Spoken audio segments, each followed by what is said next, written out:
Welcome to Face to Face. This is a show about change and about what's next. It's a show that wants to ask questions, peel back the layers of our average everyday experience, and go beyond scratching the surface. We interview amazing people with incredible ideas and stories who have done wild, weird, and wonderful things. Remember that imagination shared creates collaboration, and collaboration creates community, and community inspires social change. I'm David Peck, and this is Face to Face.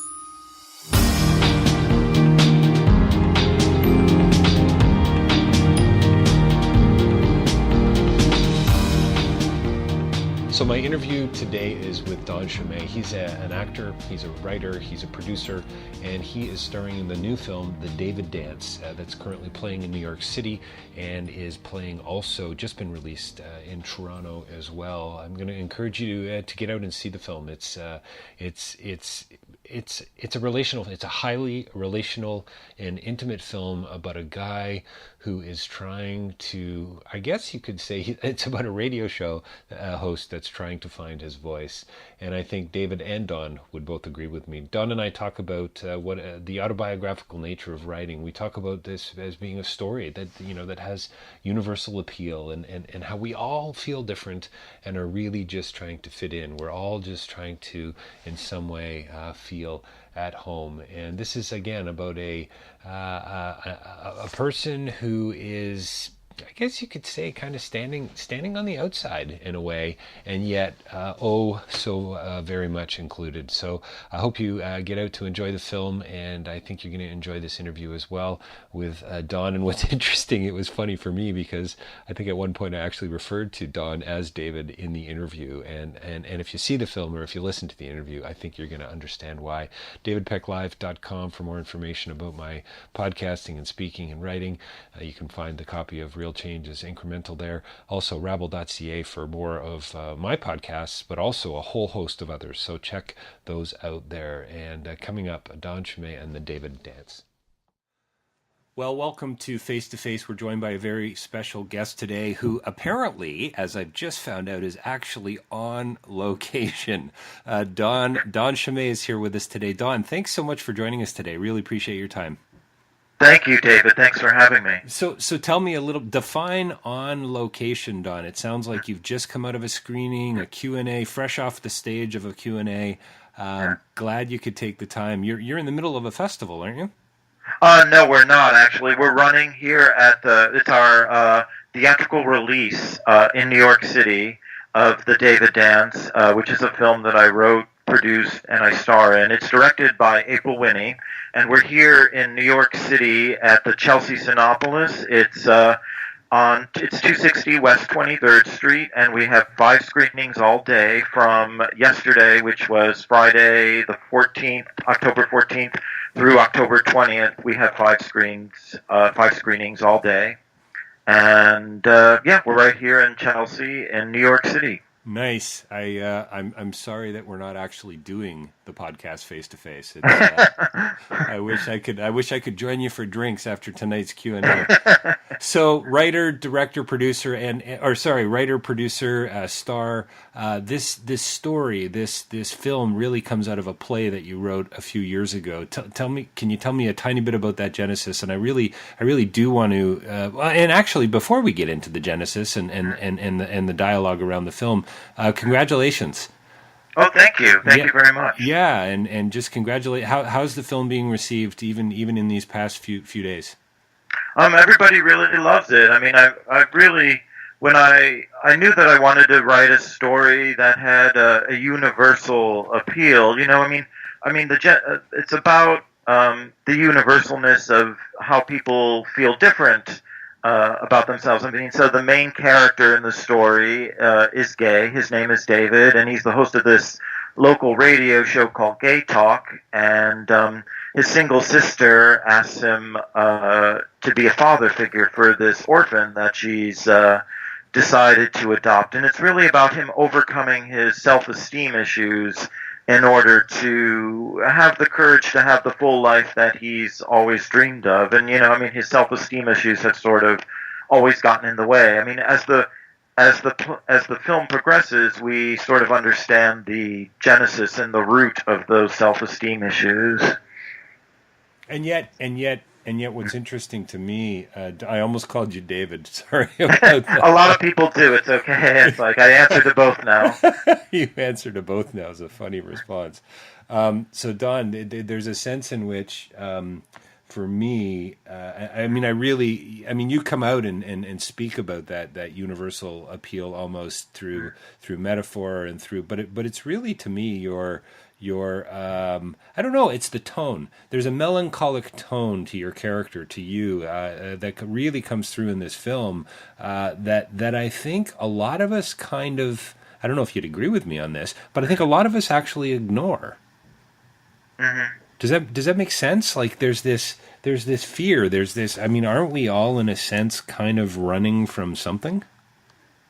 Yeah, I mean, I think a lot of us do. I mean, I think a lot of us hold back on our lives, and that may be because of self-esteem issues. It may be other things. I mean, but I think, for me, it was always self-esteem, and I think that's something that comes up for artists a lot, because, you can be out of work times, and, it's not a real super steady industry business, and so yeah, it was always about self-esteem and how language, people's sort of reckless use of language can affect other people's self-esteem, and how important it is to be careful with language and how you use it, and there's a big theme in the film as well. It's a great phrase, the reckless use of language, the damage that we've done to others. Yeah, I mean, it's something that, I think it's even become more prevalent. I mean, I wrote it as a play back in 2003. I mean, that was a while ago. It was originally at the New York International Fringe Festival. We did it at a small theater in Washington, D.C. in 2006, and friends told me that I should adapt it into a screenplay. So I started working with this other director in New York, and it turned out, he was originally supposed to direct it, and then we didn't have enough. We didn't have all our money and stuff together to do it at the time that we planned to do it, and he was going to move on to do an MFA program at Columbia. So I kind of raced around, and I found, I had an ad online, and April Winnie, who's directed several episodes of The Fosters, which is an ABC family drama, she responded to my ad, and she sent me a copy of her last film. I loved it, and I sent her a copy of the script. She almost immediately called me back, said she had read the script and that she loved it and that she was crying. And I kind of knew at that point that I had found my director. Right. So we met in New York and did a lot of collaboration and pre-production. You say you found it was through Craigslist, was it not? Well, that was one of the places that I had. Okay. But yeah. I pretty much was like, because we were sort of ready to go into production, and I didn't have a director in place, so that's pretty cool. Right. Yeah, kind of important, as producer, to have a director in place. Yeah. You know what? I'm old enough to poo-poo social media, and yet yesterday I met a woman through Twitter as a result of my podcast, and we have hit it off. She lives in the area. We are of kindred spirits, and we are working on similar initiatives, and the passion it was just wonderful. And, we met through social media. It's so it works. It does happen, It does, yeah. We have a social media team for the film, and I was... Yeah, no, it helps. It definitely does. It absolutely does. I love the fact, the irony, it comes right out. Chris's character says it in the movie, the irony of the radio show host who can't talk, who has a problem relating to people face to face, it seems, or maybe he just, it's not that he can't be bothered, but he's Maybe I don't know. Tell me, has David realized? Does he understand this idea about the damage that we can do through language? Do you think, so that he holds back? Because to me, right out of the gate, the idea that just say something. Right. A radio show host not able to express his feelings is pretty interesting premise for a film or for a story. Well, thank you. I think the radio is his outlet. It's the only way that he can speak. I I can relate to that. I mean, I've never been on I've never hosted a radio show in real life. That was totally fiction that I made up on my behalf as a writer. But as an actor, I can relate being a very shy person in real life and being able to express yourself through a character, finding that voice either through another character and it gives you a permission to, if you can hide behind something. In David's case, he hides behind the microphone. If you think about it, I mean, people don't see his face. They don't necessarily know who he is. So in a way, he's hiding when he is speaking on the radio, but he is actually speaking his mind. So, I mean, even though he's a real shy person in real life, it's the radio that gives him the outlet, you know. Well, and the ability, it seems, to speak truth to speak light into darkness almost, you know, which I think is wonderful. I love the fact that he says, I think it's he's talking to Kate. I think I don't know if it's in the flashback or where it is, but something about, when I'm on the air, I have to be a different person because, but here, the best part is, Don, somebody might be listening. And I'm actually getting a bit of a shiver at that, because here's this guy who's got this care and concern for his listeners. Somebody might be listening. Somebody might need help. Maybe somebody needs some support, some encouragement, some affirmation. But he's having trouble with his relationship with his family and with Chris. You know what I mean? It's really quite a and I think on some level I think we all face that, as you say. It's absolutely. Yeah, I mean, he faces it in his own life, and he knows that other people need it because he's faced it in his own life. You know, I mean. So is the radio show a support mechanism for him, for David, but is it also in a way a support mechanism for others? It's a way to, here is this guy who actually really does want to talk. He wants to create dialogue. He wants to have a conversation. Absolutely. I mean, I think he does. He just doesn't know quite how to do it at first. I mean, usually he says at one point in the film, we're usually just about fluff. And, he's hiding. He's still, even though he's out, he's out to his family. He's out in real life. There's this idea that he's still hiding and not really fully out, not fully really living his life because of these deep-rooted sort of ideas that he has really internalized about himself, that, he heard, maybe, if somebody hears the word faggot, I don't even know if I'm allowed to say that on air, but I guess I just did. You just did, and you're totally allowed to, yeah. I mean, what that does to a person is, in the long term, is really what the film is about. I mean, he's unintentionally internalized those words that he's heard throughout his life, and I think,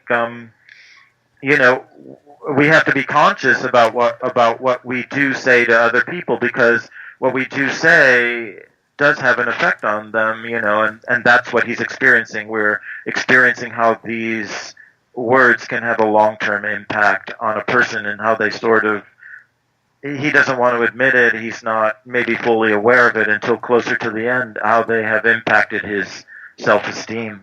Well, and it seems to be, I mean, you certainly make allusions to it throughout, some of the flashbacks, some of the things that happened in his childhood, but there's enough of a story there to me that implies there's a whole lot more going on than we actually get to see. What actually did happen, in the home, what did happen at school, was there a physical abuse? Was there emotional abuse? I mean, how deep did some of this stuff run in order for this, young man to wind up here? And it seems like he's spent a great deal of his life here. And I think I woke up with after seeing the film and really, feeling empathy for David, and I think it's partially. I mean, on a certain level, I feel like we are kindred spirits in a sense. Having struggled with some of these issues myself. The self-esteem, the insecurities, right? Just geez, maybe this time, maybe this is the time they're going to say they don't actually like what I do or what I've done, and I think this is I think what I meant earlier about how I think we're all in a sense kind of running from that to some degree. Some of us face it, like you did in the film, and others don't. Absolutely. I mean, I think I think like he has that conversation with June towards the end, and I don't think she's quite. I mean, I wanted to point, and June, by the way, for those who haven't seen the film, listening, she's sort of a conservative radio host who... Sort of conservative? She's a conservative radio host who she tries to convert young gays into conversion therapy, which is trying to change them from being gay into straight. Tries to point out the facts and tries to steer people away from that, or just let them know that there is if they're not comfortable being gay, or if they're just coming out or whatever, he tries to give them some information that they might need. But anyway, I wanted to point up the similarities that they have, that they are both struggling with the same issues. Actually, I mean, she feels like a freak herself, and David, she feels the same way about herself that David feels about himself. They're both kind of damaged in some way, but she hasn't fully. Yeah. I think that's a great way to put it.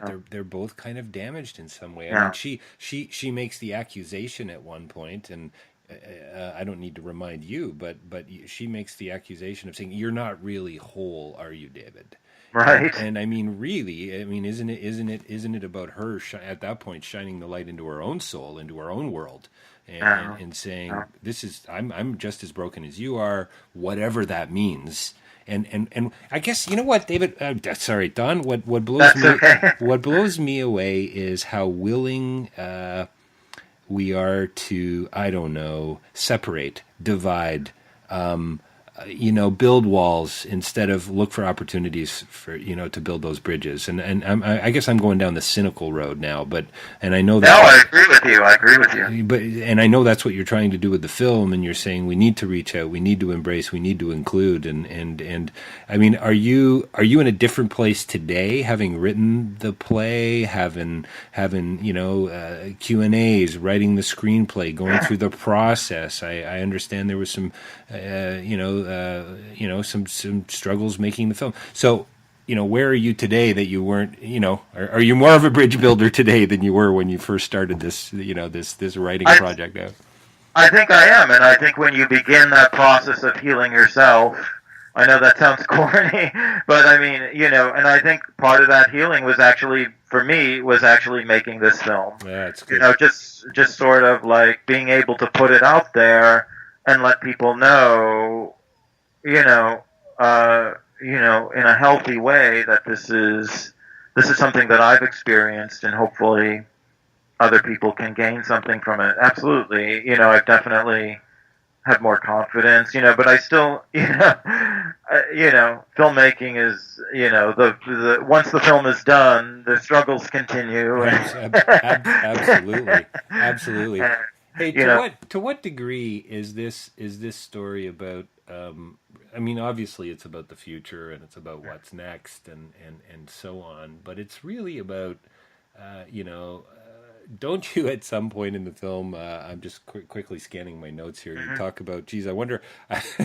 And because I don't live too far away from Buffalo, and I know Buffalo fairly well, you said, where are you? I live in Toronto. So not. Oh right. Okay. Yeah. So you said, I wonder what my life would have been like if. Correct me here if I'm wrong. If I'd stayed in Buffalo, and I heard the line and I kind of laughed out loud and I said, oh well, it would have been worse for sure.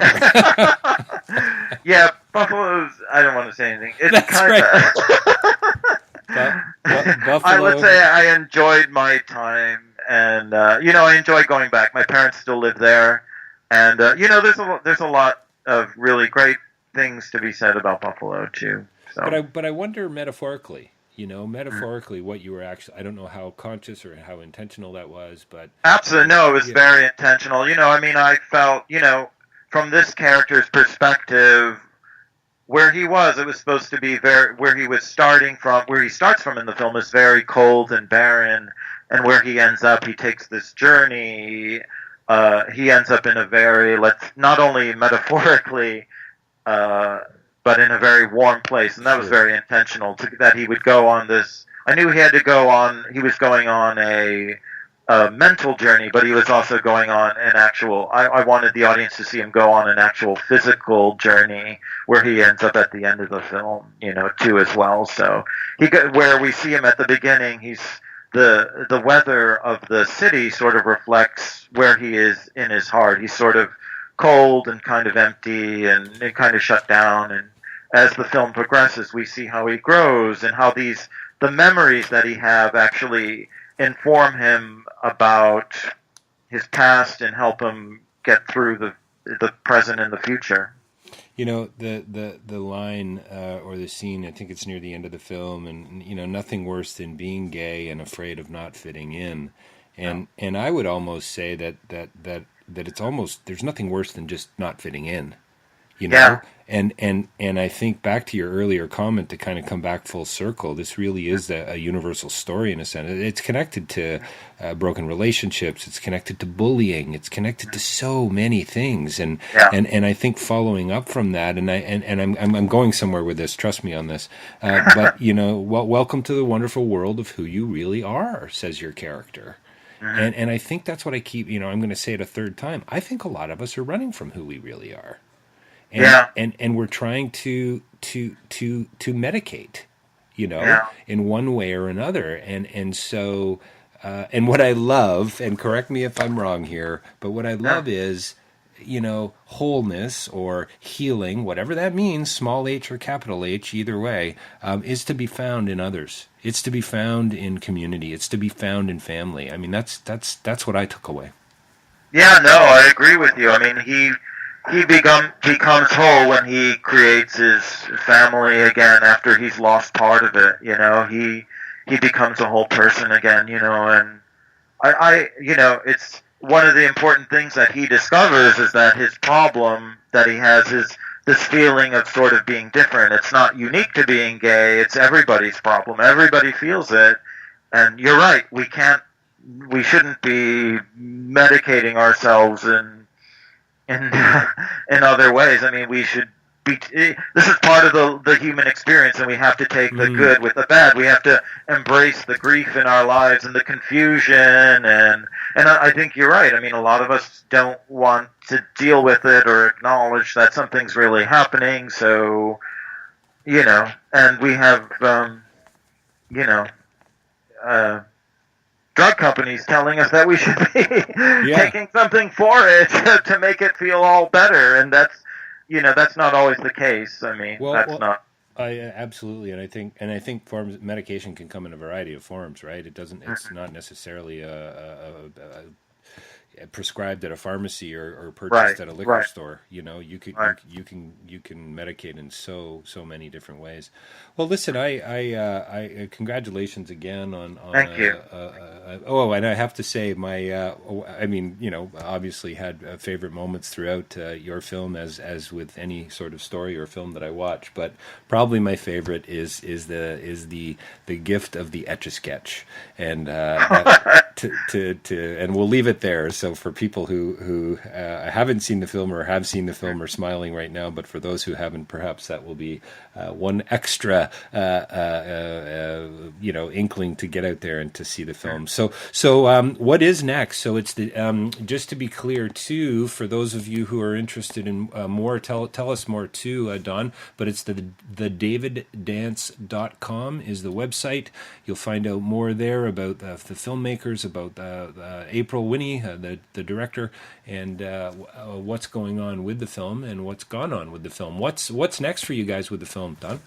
Toronto. We're going to be playing at the Carlton Cinema. Awesome. We open Friday, which is I think the 20th or the 21st. So basically next weekend. So we're yes. Gonna, oh, that's fantastic. And how long are you in town for? A week, same. We'll be playing a whole week there as well. Oh, wonderful. Well, who knows? Maybe we'll get an opportunity actually to meet face to face. Yeah, no, I would love that. Thank you.